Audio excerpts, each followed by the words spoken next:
تفسیر القرآن آج کا سبق سورۃ الفرقان آیت نمبر 63 سے 66 تک۔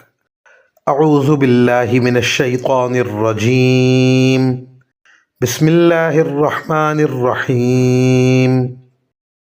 وعباد الرحمن الذین یمشون علی الارض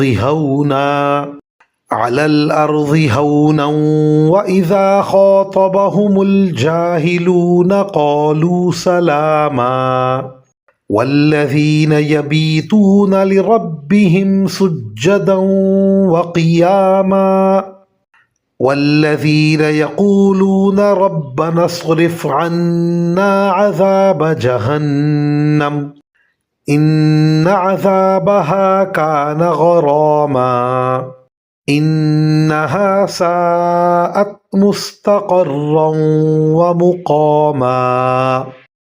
ترجمہ۔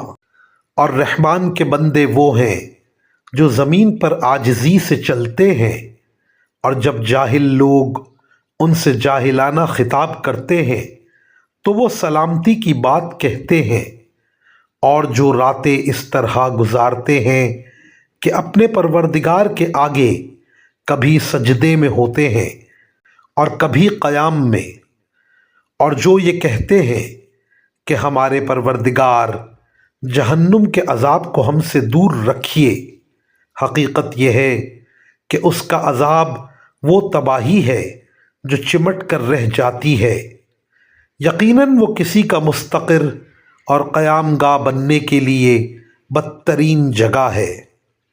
وآخر دعوانا ان الحمد للہ رب العالمین۔